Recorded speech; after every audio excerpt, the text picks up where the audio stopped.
I've taken out the gearbox, which is completely box standard. Internals are standard, wiring is standard, standard motor, fuse, wiring, battery, 8.4 volt, because that's probably what you're gonna have to start with. I know a lot of you guys rock 9.6 volt batteries. I also do them. I actually got this one with some gun, but because 8.4 volt is the standard or the normal battery voltage, I'm taking this one. The end test I'll be doing on this gearbox when it's installed into the rifle, I'll be doing it with 9.6 volt instead of this battery, so to further increase the rate of fire. Okay, so to start with, we have the original completely stock KS or Yangong. They're OEM by KS, so P90. It does got the nice camo on it, and it does have the quick detach flash hider already on it, so then we can mount this Gemtech boy's idea. There we go, SP90 5.7mm, which is the caliber of the P90. Slide that on, twist it to the side, and we got the suppressor on there.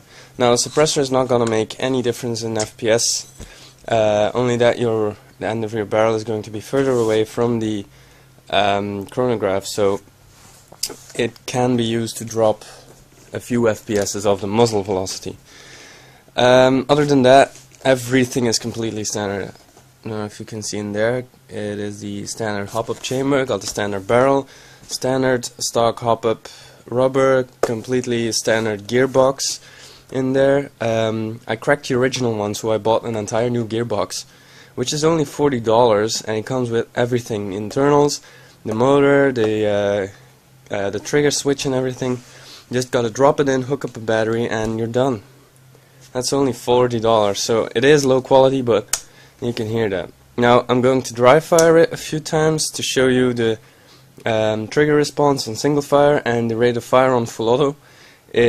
Expect the worst. This is really slow. I'm using the original 8.4 volt battery, and it's just horrible to be gaming with it. I have to say that it FPS wise, it does shoot around 325 to 330 FPS, but rate of fire goes something like this.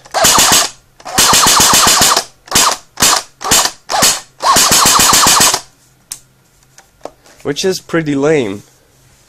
Right, so now we're going to start upgrading it, and I'm going to do the barrel assembly first. So I got the Pro-In hop-up chamber, I got the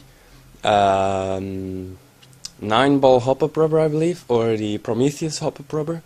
It's a purple one, so I think Prometheus, and black Mad Bull, Black Python version 2 Tibor barrel. I'm going to see with that. It's not going to do anything to the rate of fire, but FPS after that should be up to around 350.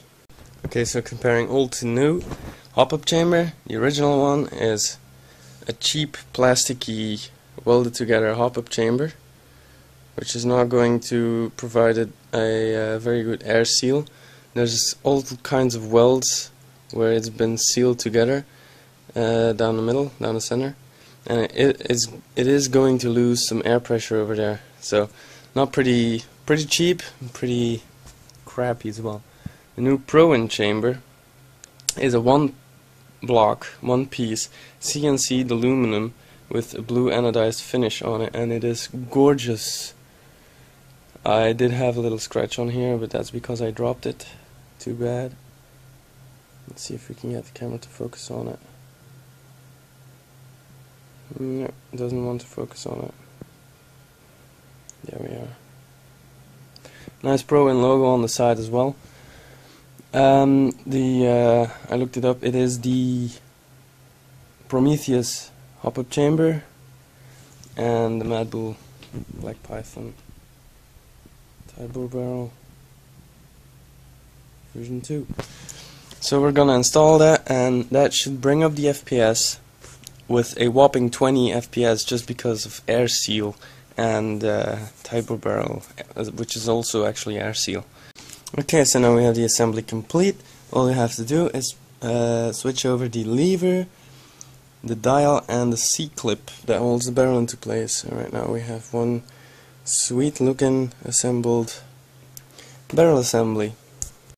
Upgrade wise, we have a lot of stuff for this P90 project, starting off with get it off, the Systema cylinder set with a Systema piston cylinder head and a very smooth multi-port cylinder. We have a Mad Bull PX piston with full steel teeth and I believe a POM piston head. We have a Deepfire M120 spring, a Tokyo Marui EG30000 high cycle motor. This will give us a massive rate of fire. Custom homemade MOSFET with active braking and new trigger contacts because the old ones are already worn out a bit. We have SHS high-speed steel gears. We have a Deepfire metal spring guide with bearing on the bottom. We have an enhanced tappet plate, and we have a metal nozzle because I find the original ones are plastic and they chip off fairly easy if you slam in the front upper receiver too hard. Right, so all of this stuff will be put into the gearbox. It'll be shimmed out nicely and should give us a massive rate of fire, a steady and consistent FPS, and overall a very durable gearbox. So before we take the guts out, this is what a standard gearbox looks on the inside. We have a cheap metal, no bearings spring guide, very soft spring, a plastic piston, if I can get that out there, plasticky piston with plastic teeth. Come on, get out there. Only one metal teeth, plastic piston head, rubbish. Then we have, like I said, a very plastic, very fragile